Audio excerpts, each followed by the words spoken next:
Well, namaskar everyone. I'm happy you have been with us all through this month.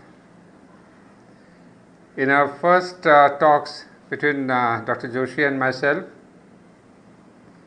we had given you an idea of the evolution of consciousness and about the concept of India on the march. The second week, we gave you the research methodology that would be followed in this IOM, in the India on the March project. The third set of talks were by Dr. Joshi and Dr. Shruti, who gave you modules of our research methodology to show you what is the line of writing the essays.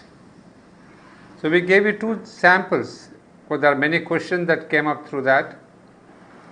And as I told you, each one of you, when you start researching into one of the projects, and I've also seen that you have sent quite many topics, but we will sit over that only after you send us your synopsis on the 5th or 7th of November. Now, as we had planned, today we will give you a bit of the future role of India. What is India's, what is the participation, what is its work? So today we will be focusing on what is the future role of India. And of course, Dr. Joshi would make it much more elaborate. But I will be taking up the 5 dreams of Sri Aurobindo. Well, dreams of a yogi are in reality visions and prophecies of the future. And Sri Aurobindo was a Mahayogi, a rishi in the line of the Vedic and the Upanishadic rishis. So he gave us some prophecies and a vision of India. You see, speaking about the prophecies, I'll give you a example. In the month of January 1910, a correspondent of a vernacular Tamil weekly named India had approached Sri Aurobindo for an interview. And Sri Aurobindo said, it is reported, since 1907, we are living in a new era which is full of hope for India. Not only India, but the whole world will see sudden upheavals and revolutionary changes. The high will become low and the low high. The oppressed and the depressed shall be elevated. The nation and humanity will be animated by a new consciousness, new thought, and new efforts will be made to reach new ends. Amidst these revolutionary changes, India will become free. That was in 1907, and 40 years hence, we had freedom. The British government, which then ruled India, regarded Sri Aurobindo as the most dangerous man. Even they too have noted in some official report that Aravinda Ghosh, who is proved to be living in Puducherry, is stated to have declared in reply to a Karma Yogin correspondent that 5,000 years of the Kali Yuga have expired, that a new epoch has commenced, and in the next 4 or 5 years there will be great deluge, change, revolution, great persons falling, low persons rising, change everywhere, change in the government, change in our people, new methods, new ideas in all. Well, this is reported in the internet also. In one of the articles you will see this report. And then 4 years later, in 1914, the First World War started, which in turn led to the Second World War. Britain became saddled with war debt, and the British Empire collapsed. And it was not just India but many other countries which gained freedom in the subsequent upheavals. Between 1945 and 1965, a number of people under British rule outside the UK fell from 700 million to 5 million. Sri Aurobindo had accurately foreseen that the oppressed and the depressed would become elevated. Because we'll have later on some other prophecies, but we don't get into all that. But another prophecy that is pretty close to some of us, those who were there at that time, the Chinese War of 1962. China launched a military campaign against Tibet in October 1950 and against India in October 1962. Sri Aurobindo had foreseen these Chinese plans when the Korean War had just begun on 25th June 1950.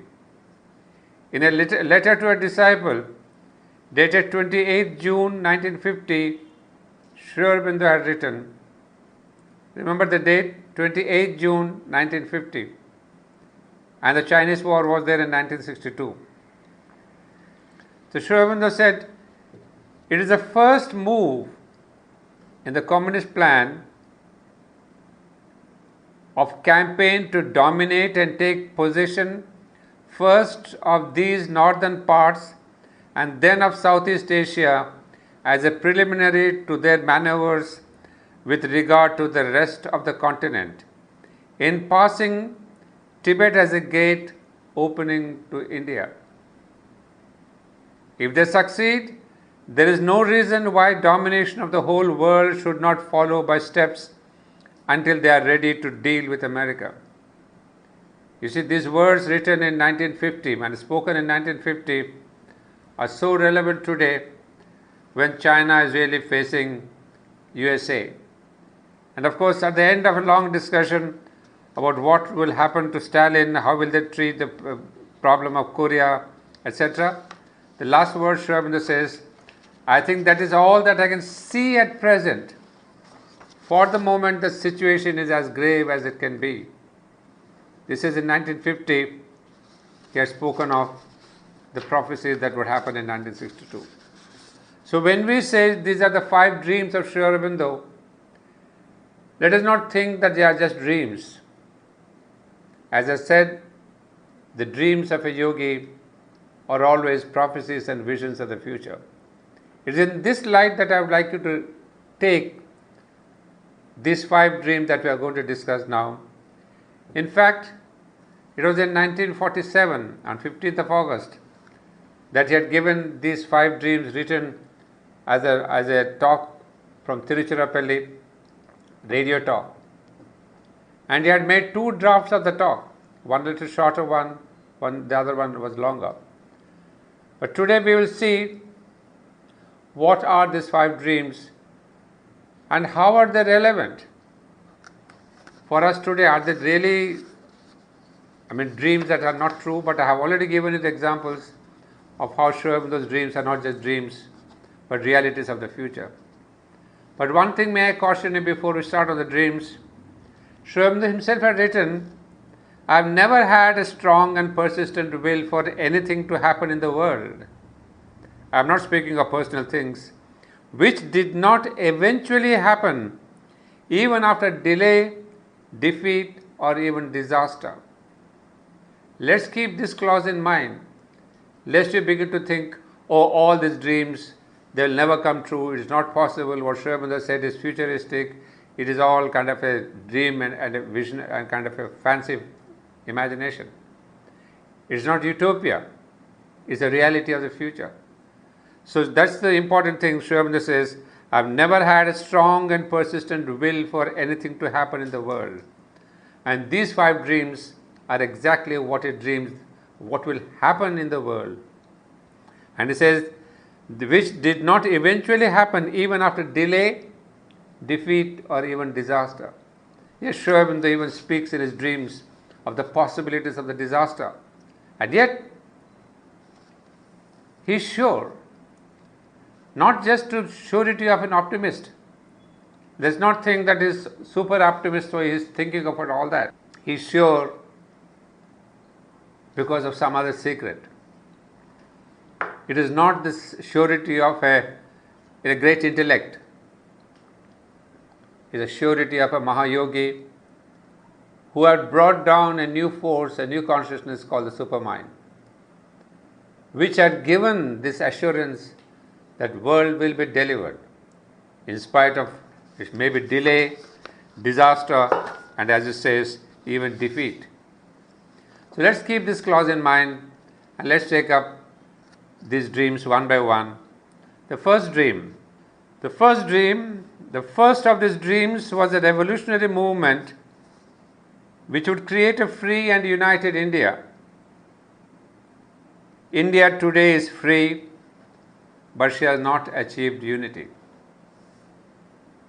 A wonderful sentence, a wonderful prophecy. You see, even after so many years, 72 to 73 years, we have not achieved unity. And on the contrary, as time is going, we seem to be divided more and more. The divisive forces have come out in the country and around the borders of the country, trying to divide this country. So what Sri Aurobindo had foreseen is absolutely true. It is really that she has not achieved unity. So there is a great difference in getting freedom, but achieving unity is a great challenge. That is why he says that Sri Aurobindo, he says, the old communal division into Hindus and Muslims seems now to have hardened into a permanent political division of the country. It is to be hoped that this settled fact will not be accepted as settled forever or as anything more than a temporary expedient. For if it lasts, India may be seriously weakened, even crippled. Civil strife may remain always possible even a new invasion and foreign conquest. Well, you may be thinking, somebody writing this in 1947, how could we be so very pessimistic about our country just then when we are having a full freedom? But that is the vision of a yogi who sees far beyond what human eyes can see. So although what we are reading now is an absolute fact of the day, you open your TV and every day these are the facts that you hear, that the division into Hindus and Muslims has hardened and is hardening every day, as every month, every year. Whatever may be the political reasons, I'm not getting into that. But the fact is that the division is becoming more and more hard. And there are forces in the country, around the country, in the world, which are fueling this division in their own interests. So India is having a great battle. A battle not only on the frontiers, but within and inside the country too, to really battle this division. How much do we succeed to harmonize this division? I don't know. But Sri Aurobindo has warned, if it is accepted for settled, then it can be that India will be seriously weakened and even crippled, and even there could be civil strife. So we are on the verge of a civil strife, as seen from the political news, from the newspapers and all that. There could be any way that we are sitting on a bombshell of a civil strife. What will happen, God alone knows. But Sri Aurobindo has warned that civil strife may remain always possible, and even a new invasion and foreign conquest. This is something incredible that in 1947 Sri Aurobindo speaks of a new invasion. We had just come out of a colonization from the Britishers, and again we may walk into another invasion, and a foreign conquest is very clear. And what would be that foreign conquest? Well, I think some of you are following the news, you would understand very clearly. In fact, in a talk by the mother to one of her disciples, She had even mentioned that she says, I'm seeing the Chinese in Puducherry. The Chinese are here in Puducherry. She spoke sometimes in the 60s maybe. And again, as Sri Aurobindo, the mother also sees and foresees the possibility. So when we think of this invasion and a foreign conquest, it's obvious who will be the invader, the conqueror. But that is where the grace comes in of the mother and Sri Aurobindo's, their intervention.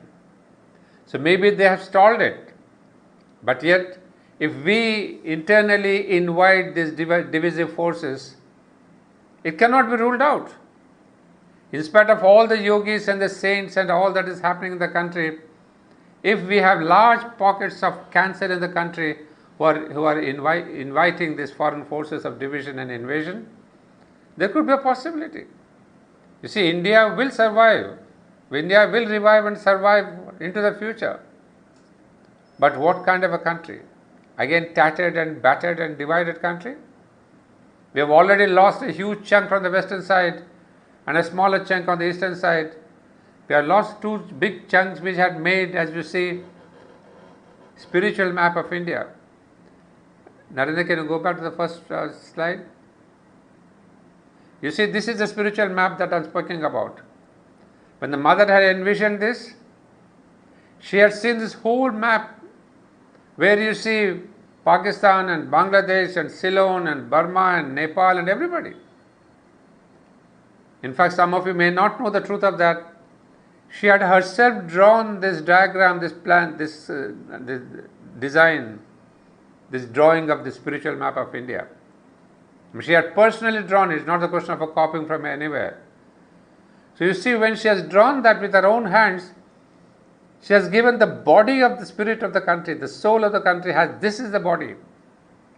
If our politics and if our internal divisions, if we want to break it up, well, it's our human imbecility, misfortune. Once again, we may have to go through all of suffering. But this is the original map the mother had in her mind. So it's not a political map, but we always put it down. It's a spiritual map of the country. Go back to the second slide, Naren. So this is the warning he has given, and yet, you see the next line, that is the grace, the blessings of this great Maharishi, who says, but by whatever means, in whatever way, the division must go. Unity must and will be achieved. These are not words, friends. Don't take this as simple English words. It's not future tense and past tense. It's a force. Unity must and will be achieved, for it is necessary for the greatness of India's future. But this is where people may not believe him, especially seeing the present conditions. Every day there's so much of conflict. But as I've given you enough proof, and there are so many other world events that Sri Aurobindo has prophesied, but I've given only two samples to tell us what he has envisioned, what he has spoken is not a word, it's a diktat. It's a diktat from the future. It's a diktat from a divine voice. So we may have to suffer a lot, sacrifice a lot, but the diktat will be fulfilled. So the sooner the better, because there's a pressure of the divine force for unity. And if we do not hear this voice, long back when Sri Aurobindo had spoken about the Cripps proposal and asked our political leaders to accept it, we in our great political wisdom had rejected it, and therefore we had this partition. So again, we should not reject this diktat and this suggestion given by Sri Aurobindo. If not, it's we who will be suffering. Well, the next slide, speaking about the greatness of India's future, we see, because in the next great stage of human progress is not a material but a spiritual, moral and psychical advance that has to be made, and for this a free Asia, and in Asia a free India must take the lead, and liberty is therefore worth striving for the world's sake. This is where we see the role of India, that for the next stage of human progress, it is not the question of materialism, it is not the question of artificial intelligence, it is not the question of science. Nothing will help the future of humanity. We may dream of all those things that people tell us, the next 50 years this artificial intelligence will take over and all that. Fine, thanks to them, their imagination, without all due respect. But at least what is India's role is to lead the world, humanity, and as it says, spiritualize humanity. It's a great task, friends. We are not in an ordinary country, we are not in an ordinary nation. We are fortunate to be born in a nation that has the future to spiritualize humanity, not just to spiritualize herself and become greater for herself. In fact, the whole of the Bande Mataram which he has written and fought for India, he has never mentioned about India being free for itself. He has always connected India's freedom to the freedom and the future of human destiny.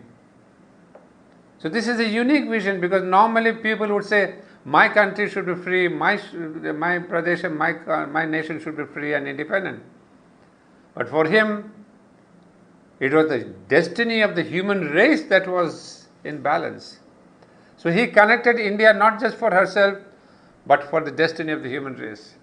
So that is why he says that it is for the spiritual growth, for the liberation of humanity, for a new humanity, India's freedom is a must. Of course, we have got it, but unfortunately, we have seen what I have already told you. Now, going to the second dream. Now, another dream was for the resurgence and liberation of the peoples of Asia, and a return to a great role in the progress of human civilization. Asia has arisen. Large parts are now quite free, or are at this moment being liberated. What we have seen, that after the freedom, independence of India, many parts in the Far East started rising up, and slowly became free. Why is it that Sri Aurobindo wanted this thing, that Asia must return to her great role in the progress of human civilization? You see, always Sri Aurobindo, look at his vision. It's never parochial, it is never my country, my region, never. In Asia must rise for the greatness and progress of human civilization. Because the soul of Asia is different from the soul of the Western world. I had already explained to you sometime in my talks, I think. The Western world has sought the divine's power, and the Eastern world has sought the divine's light. So these are two great powers of the divine, manifesting individually. So without the light there cannot be power, without the power there cannot be light. So we need to have a balance in the world, that is light and power coalescing in harmony. So all these centuries is the Western power that has dominated the Eastern countries. You call it colonization, you call it domination, you call it what you will, but that's the truth. There have been treacherous, violent, terrible movements, but Asia had to rise, otherwise the world would be imbalanced. So he says Asia will rise. And then he would say, how would it happen? You see, remember, all this he's writing in 1947, and then what I'm going to read out to you in the next paragraph, he had written about this in 1917, 1918. What is it? He says, the awakening of Asia is a fact of the 20th century. And in that awakening, the lead has been given to the Mongolian races of the Far East. In the genius, the patriotic spirit, the quick imitative faculty of Japan, in the grand deliberation, the patient thoroughness, the irresistible organization of China, Providence found the necessary material force. I think you are observing each of these descriptions, 1917, 1918, and yet Sri Aurobindo catches the essence of the country's swabhava, the soul's nature. He says, the patriotic spirit, the quick imitative faculty of Japan. And that's what has happened. Japan is known to have this imitative faculty, is known to have this quick and the tremendous patriotic spirit. I really marvel at his writing, somebody writing in 1917 and 18, what the world has come to see 50 years later, 100 years later. And then more so, the patient thoroughness, the irresistible organization of China. So what are the Far East powers? These two will be the major powers. And it's amazing to see that today in 2020 October we have the same situation, the organizing power, the irresistible organization, the patient thoroughness. You may call it, you may dislike it, but Sri Aurobindo had already foreseen, as you said, in 1962. He said, yes, this is the grand plan. He had said in 1950 that he had already seen this, what we say, expansionist theory. Sri Aurobindo had long back seen about that. And he had even said how they'll walk through Tibet, how they've conquered Nepal, how they'll go to the western side. They will surround India by their own forces, and then they'll attack India, which could have been the invasion, which, as the master says, I'm going to kind of work against that. So here he says, that's the one, next slide. The vision of a China organized, equipped, full of the clang of war and the tramp of armed men, preparing to surge forth westward, is the nightmare of their dreams. There is the European. What prophecy? What more do you want about the prophecy? The vision of a China organized, absolutely organized, equipped. Every word applies to China today. The clang of war, the well equipped. I don't have to get into these details of the arms. Everywhere they supersede in warships, in aeroplanes, in everything. They are the masters today. And imagine Sri Aurobindo writing, the tramp of armed men. You're almost at Ladakh, you see the same thing happening today. You're hearing their voices, the tramp of the armed men, preparing to surge forth westwards. They've already gone by their roads, you have already seen, what is that called, the BRSC or something, that road method which has reached even the Western countries.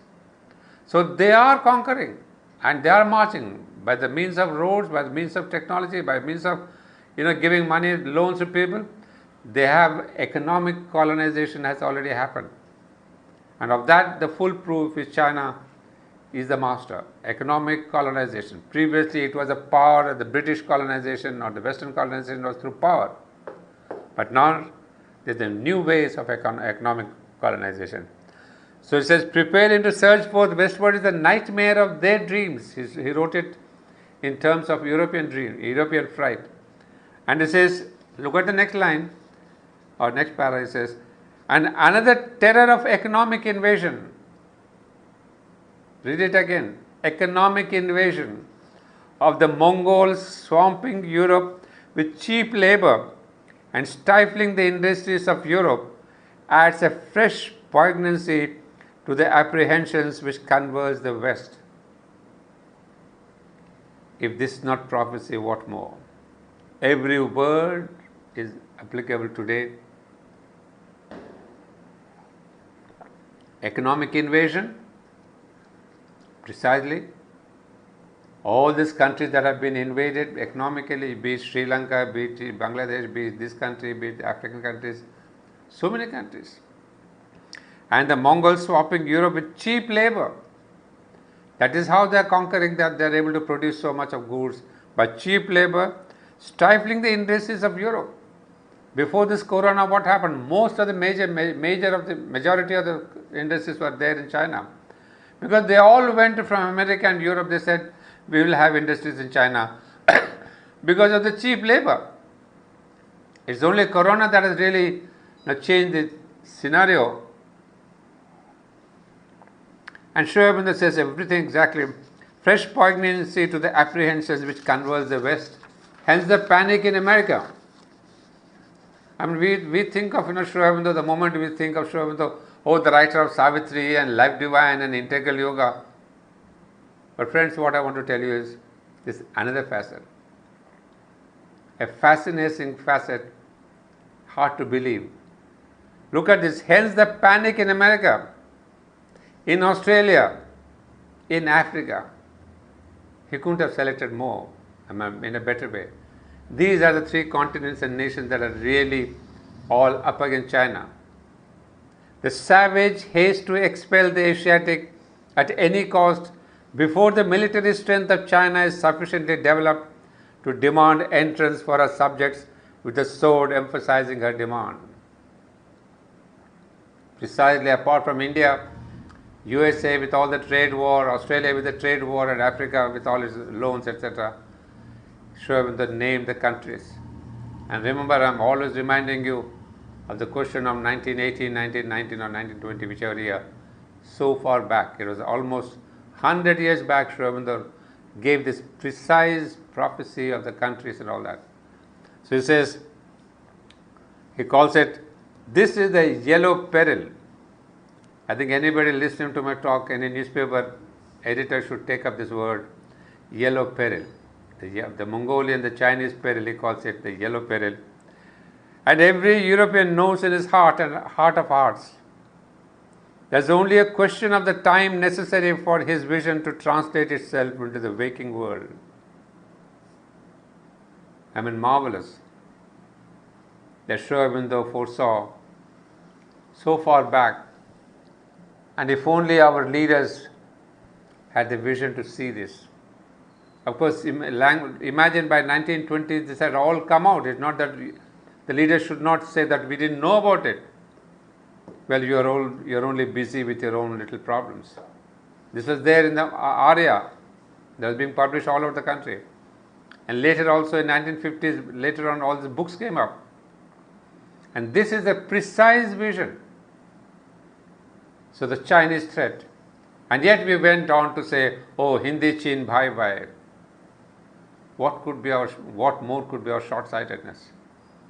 So that's what I'm saying. Somewhere India is really blind and deaf to its own great rishis. And that is the worst. That is the thing by which we are suffering, because of which we are suffering. We do not listen to our own yogis and masters and spiritual leaders. Had it been just a religion, you wear this ochre clothes or you have a long beard, do this and that, we follow. Because we have nothing much to do except put on different clothes, white and red, yellow and blue and green. But where there is a practical vision to be done, to safeguard the country, to really save our country and its future, we don't believe them, we don't follow them. So let's not blame anyone for our suffering. We are to be blamed ourselves.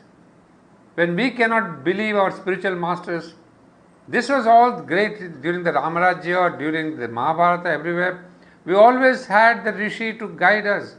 All these kings were guided and held by the Rishi, the vision of the Rishi. And today in modern times, we have a Rishi right down, living amidst us. And people write in their biographical note that this is a good person, bad person, he has a good vision, but living in the South India, what does he know and all that? I mean, sometimes I feel bad for the country, and yet I say, why should we blame? Whom do we blame but our leaders? Because we are so much egocentric, we have forgotten, we are blind, we are deaf to our own masters. And unfortunately or fortunately, there is no other spiritual master who has given these kinds of details on the political level, on the social level, on the yoga level, on the philosophy level, on the poetry level. And exactly this is a day-to-day politics. As people, we always speak of the day-to-day yoga. But this is day-to-day politics. You are not able to support your own country. You lose thousands of kilometers of Indian land, thousands of kilometers of India's territory. And yet somebody saying, beware, 1950 gave that. So ultimately I've started feeling it is we who are to be, we and our great political leaders who are supposed to be responsible for our suffering. Today we have so much of suffering, so much of division, so much of threat, not only because of Corona, but everywhere the threats and threats and threats galore. And then what we said immediately about the division, the communal division, a civil strife will come, there will be invasion that will come. It is this communal division that is bringing in the invasion, that is inviting the invasion. What more? Well, that is the second dream, which is a reality that we are facing it today more than ever. Well, there's the third dream. The third dream was the world union forming the outer basis of a fairer, brighter, and nobler life for all mankind. That unification of the human world is underway. There is an imperfect initiation organized, but struggling against tremendous difficulties. You see, as I was telling you, Sri Aurobindo was a man who belonged to the present, who belonged to the future, simultaneously. That is the beauty of this man, who never left earth, who never left the present. In his hurry to see the future, he always kept his ground solid. So he says, beyond this Asia, beyond India, beyond Asia, now step further. The third step of Vishnu, as we say, that is the world itself. He says the third dream was a world union forming the outer basis, remember. It's only the outer basis, there is the form, the body. Body of what? Of some other inner basis is there. But it says the body must be there. Just as into the body in a womb, as the body is getting prepared, the soul comes in later. So also he says, let the body prepare itself. And then he writes chapter after chapter. How will this body be formed? Different possibilities. You see, it's amazing to see that Sri Aurobindo writes about different possibilities. Why does he write all of them? Why can't he give us one straight possibility? No. He is not a Nostradamus to say this will happen. He is a visionary, a prophet, in the sense of taking the possibilities in humanity. Human evolution is itself a great mystery, and then he wants to take humanity in this process, not force humanity. He says, no, I've given you the freedom. He's given us the greatest democracy. He says, I've given you the chance, I've given you time, there may be a possibility, there may be a force, there may be this thing. So he really is a rationalist, a democrat, to tell us how humanity may proceed, but he's giving us directions. You know, it's interesting to see, just as in integral yoga, he never tells you, do this and don't do that. He has given you directions, aspiration, rejection, surrender. These are the steps on the way. But you can do this, you may not do that. So similarly, on the international level also, he has given us the possibilities. And among these possibilities, he calls for a world state, a world union, economic unity, European Union, all that possibilities he has given us. I mean, it's amazing to see this aspect. A man was so thorough, not just with history, but the current political situation, World War I, World War II, what will happen after that, and then beyond. So he has given us all these possibilities, and yet through all these impossibilities and possibilities, he weaves a way to the future and says, this could be the best way for the world union. How humanity could come together. Now you see a wonderful rationalist who says, I'm giving you all the choices. Take whatever you want. If you take this path, it may take 5,000 years. If you take this path, it may take 500 years. If you take this path, 1,000 years. He never imposes. Imposition is never the divine's way. It's a human logic, it's a human ignorance which imposes. But the divinity does not. So he has given us so many options. So at the end, he said, these are the options. But mind you, the journey is never safe. The journey is never smooth. Just as in integral yoga, he would say the same thing.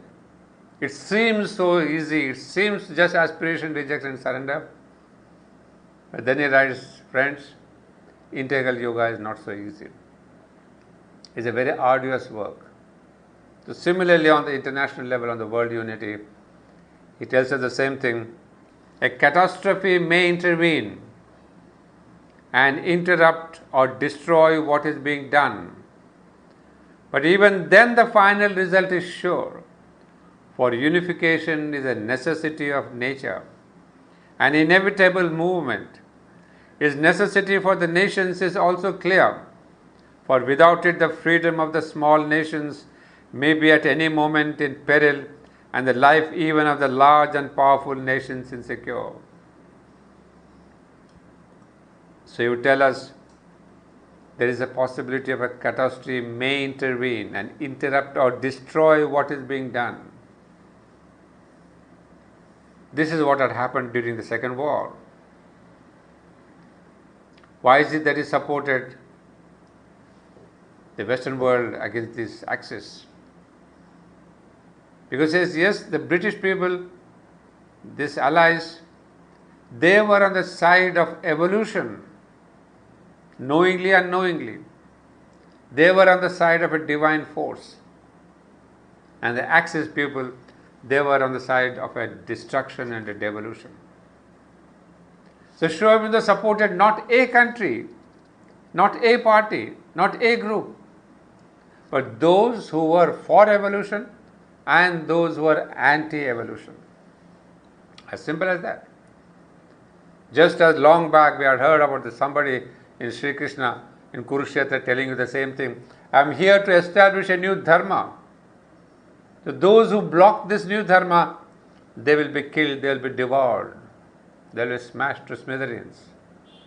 They don't bother who is who. They come to establish a dharma.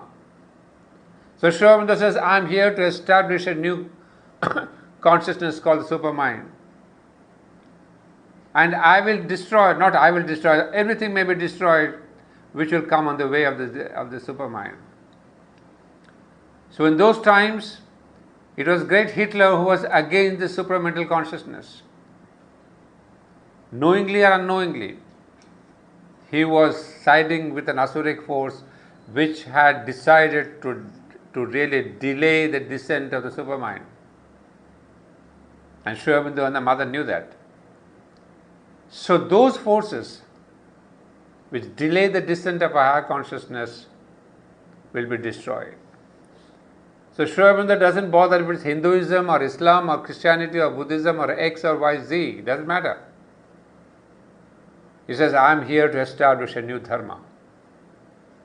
That new dharma is called the supramental consciousness, supramental race or the new race. And so he says, the final result is sure. But on the path, on the way, like the Second World War, there could be a Third World War. And he's not shy of mentioning that. What does it matter? Nature will come back. Hasn't humanity survived and even progressed after the First and the Second War? It has. In those times, millions of people died, cities were smashed down on the ground. But look at the Western world, look at East, look at Far East, look at India. We have all come up as a new race that has come after the Second War. So what does it matter? There could be a Third War, smashed further, destroyed to really atomic level. But he says no, for unification is a necessity of nature.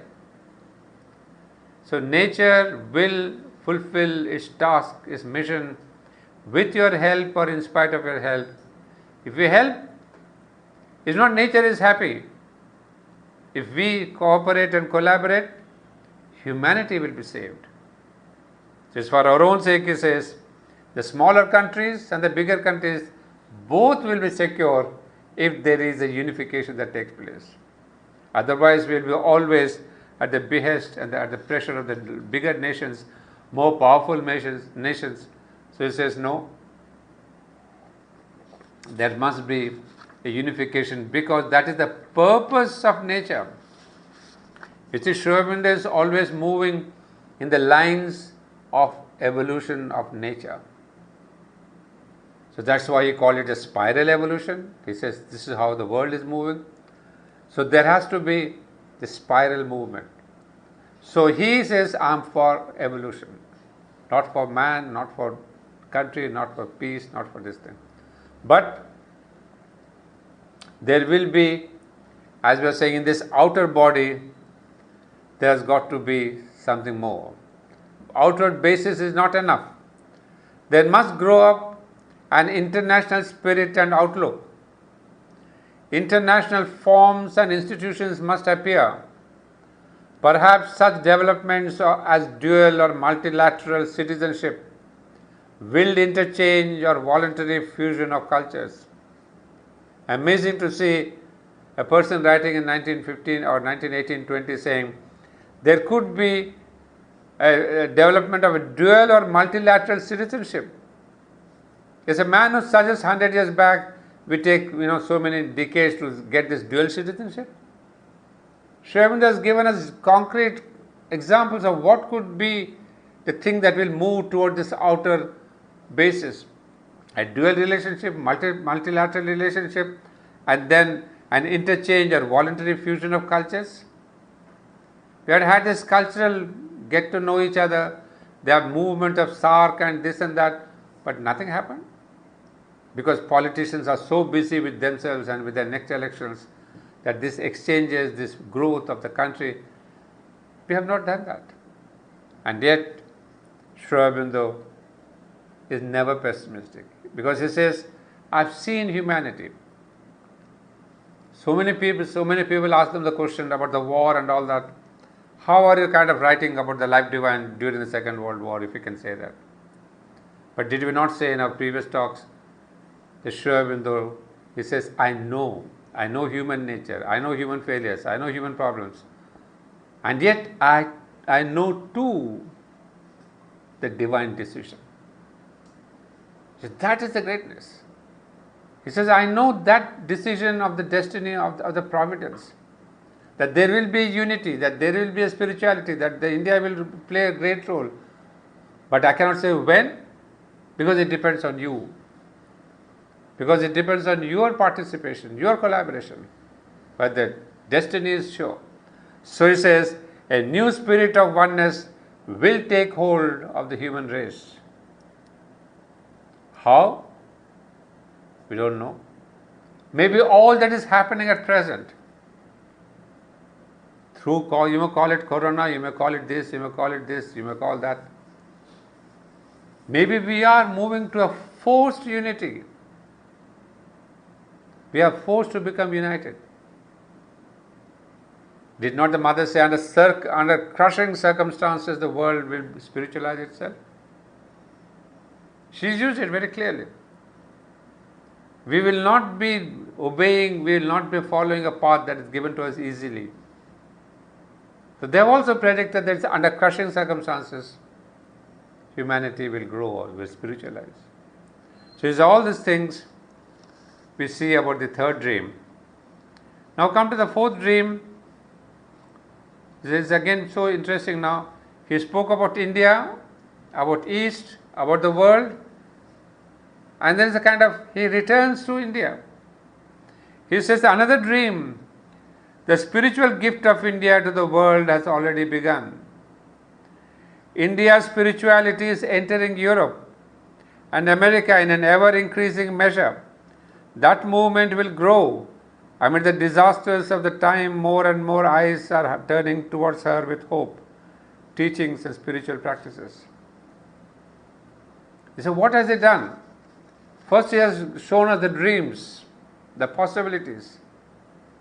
And now he is giving us the means and the methodology. How will it happen? And there he says, yes, here the leadership will be taken by India.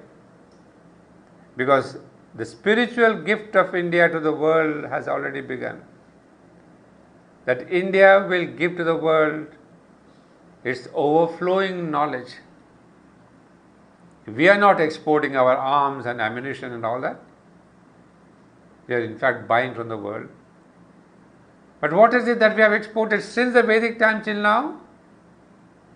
Only thing that we have got in abundance, which neither the Europeans, nor the Mughal conquerors, nor the Chinese, nor the Portuguese, nobody could steal from us. Only one thing: knowledge. They have stolen our wealth, our material richness, riches and all that. But only one thing they could not steal, that's knowledge. Spiritual knowledge. Materialistic external knowledge we have borrowed and they have given us. Very good. The British have brought all the technique and technology of the railway building, of this and all that, fine. But the real true spiritual knowledge nobody can steal. Nobody has been able to steal. And that is how, and that is why India survived. You see, this is the fourth or fifth survival point. Resurgence, as we say. Long back, there was the Buddha. There was a big shock in our Hindu culture at that time, Vedic culture. The Buddha had really broken down all the structures of the Vedas and the Upanishads. So it took us time to come back to a Hindu religion. You see, it is also necessary that the Buddha had to clean up and clear up all that was getting rotten. In the name of the Vedas and the Upanishads, our society was getting rotten and downtrodden.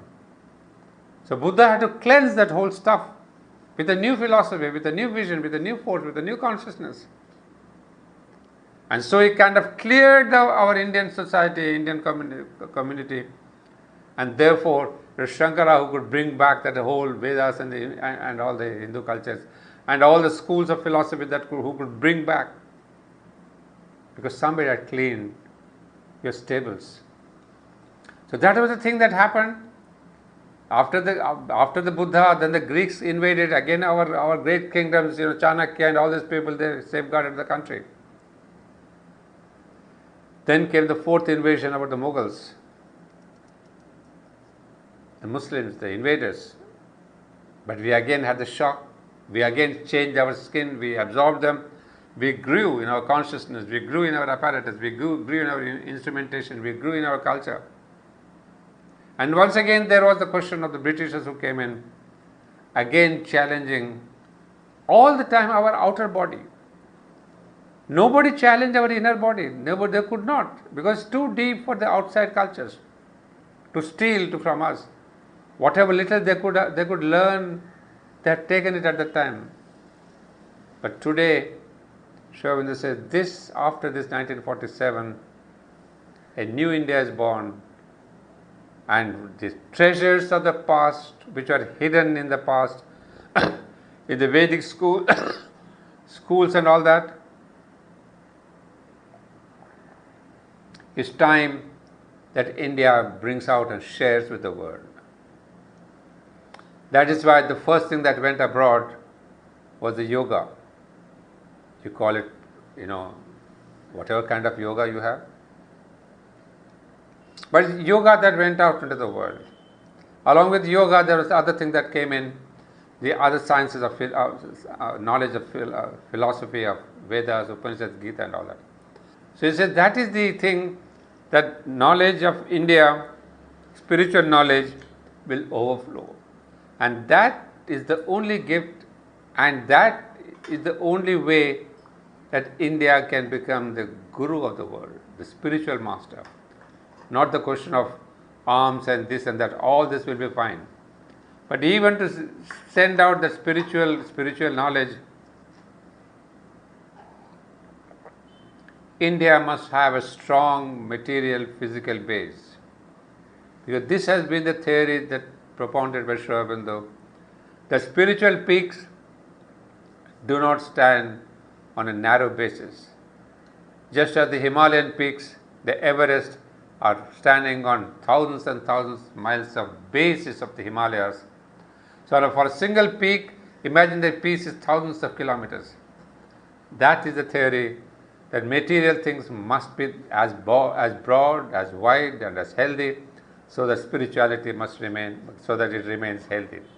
So that's why he says, Indian spirituality will overflow, but it doesn't mean that India remains a poor country materially. It must be materially, physically, vitally, it must be very strong.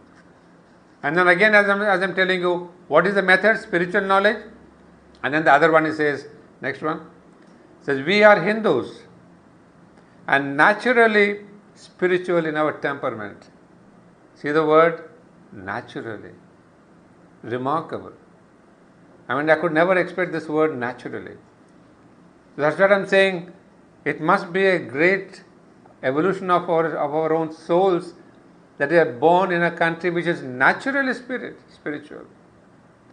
So we are Hindus and naturally spiritual in our temperament, because the work which we have to do for humanity is a work which no other nation can accomplish. The spiritualization of the race.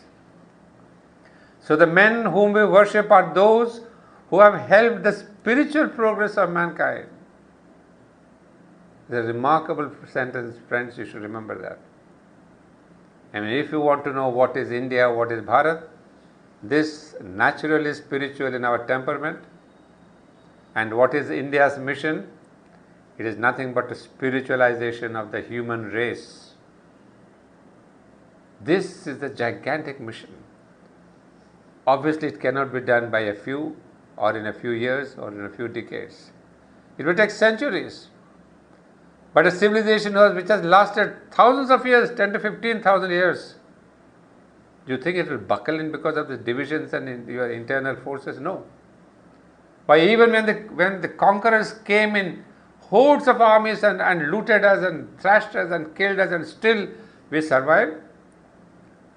Do you think our internal enemies can really break us apart? I don't think so. Not in the light of Sri Aurobindo. Look at him, what he's saying. Because the work which we have to do for humanity, again remember, for humanity, is a work which no other nation can accomplish. The spiritualization of the race. And then, so the men we worship are those who have helped the spiritual progress of mankind. We are not worshipping heroes. Woe to our times if you are worshipping our film heroes and these heroes. What a level we have dropped, my countrymen. But we, as a race, we worship those spiritual people, because it's they who advance the culture, the spiritual culture of our country. Other heroes, they come and go. But a Valmiki and a Vyasa and a Kalidasa, those people, they never die. It may be 500 BC or 5000 BC. It's only the spiritual truth that remains eternally. All other mundane truths, temporal truths, they are there only for the temporary people. And then, this is the reason of India's resurgence. Next one. This is why God has breathed life into her once more. Why great souls are at work to bring about her salvation. Why a sudden change is coming over the hearts of her sons. The movement of which the first outbreak was political will end in a spiritual consummation. So now we see there is a resurgence. Great men are coming in, great thought is coming in, and that is the beauty, that this is the time when we are trying to give to the country, to the world, this new force. Not just the words of Sri Aurobindo, not just the thoughts of Sri Aurobindo, but as the mother said, spread his word, which is itself a kind of a consciousness that spreads. So this spreading of Sri Aurobindo's consciousness through call this webinars or courses or whatever you want to call, this is where our little mission is in our individual lives. To get in contact with a consciousness that of Sri Aurobindo's was brought the new consciousness. That's exactly what he speaks of in the fifth dream. He says the final dream was a step in evolution which would raise man to a higher and larger consciousness and begin the solution of the problems which have perplexed and vexed him since he first began to think and to dream of individual perfection and a perfect society. This is still a personal hope and an ideal which has begun to take hold both in India and in the West on forward-looking minds. The fifth dream, the final dream, as he puts it, is a step in evolution. Till now he had spoken about only humanity preparing itself to prepare the step.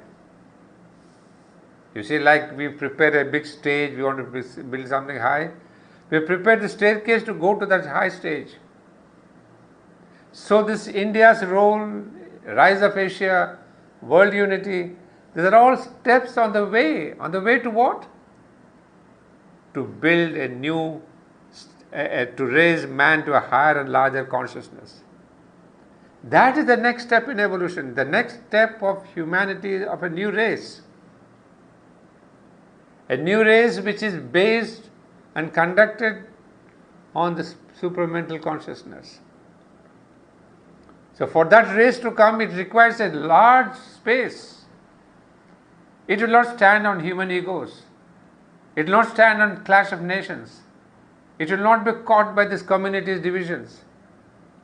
The new race will come when there is a cosmic, universal, global stage of harmony and unity and oneness.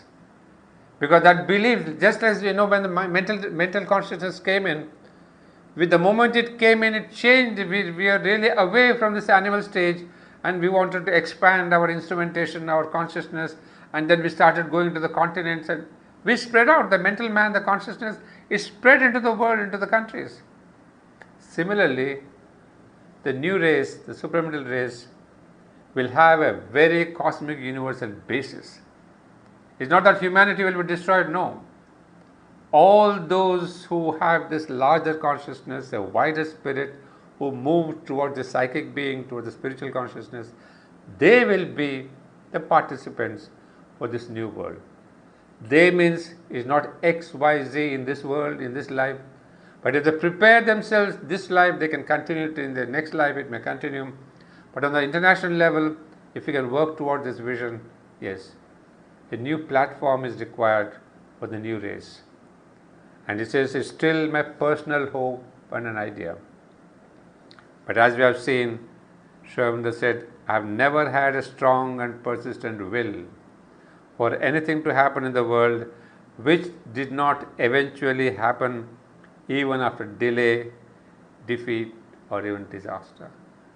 So will this new consciousness, the new step in evolution, will take place after delay, defeat. There could be catastrophes, there could be third war, there could be humanity half destroyed, there could be disaster, but the new race is sure, because that is the intention of nature, that is the intention of God, and this is a vision, is a mission, is a dream that Sri Aurobindo got directly from the divine. He elevated his own consciousness to that supramental consciousness and came to know what exactly is it that he wants of this earth. So Sri Aurobindo not only saw that vision, connected with that high consciousness, but he started preparing this earth. Imagine how fortunate we are. Somebody is telling, you want a new race, this is what we should do. Well, we ought to do. We may be a little behind, we may be in the ignorance, but it's telling us, mankind, if you can do this by better methods, you will reach the new destiny. If you have to go through catastrophe, you will go through, but the new destiny will not stop but anything. Whatever the means, whatever the methods, it will go through. And here is a man who says, whatever I have dreamt, whatever I have foreseen, whatever I have wished, is a personal hope. All has come true, will come true, in spite of the delay, defeat, and disaster. If this is a dream or a prophecy, is this a vision of the future or is it a hope of the future? But it's all a hope and a vision of a seer. A seer who sees the world, who sees the future, who sees the new race, and about what he has seen, Savitri is full of descriptions, marvelous descriptions. I mean, you cannot understand the new race. And here is a man who has brought us, we are long stories of Perseus the deliverer, who brought to humanity a bit of fire, And then it changed the whole of humanity, because fire was important for humanity. It's not just physical fire, in all its symbolism. And here we are the pursuers of the supermind, not of fire. But brought the supermind, given it to humanity, and it says, mankind, grow, become the new race. This is his dream. This is the way you should understand. Thank you so much. Thanks to Sri Aurobindo that he has shared with us his dreams. We are all blessed that we have even heard of such a dream. There is not anybody else in the humanity has given us this dream, the hope, the means, and the consciousness. And it is in this that India and Indians and Hindus and all of us have a role to play. If we can practice a little bit of this, realize even an atomic truth of this, well, we can be participants for the new race.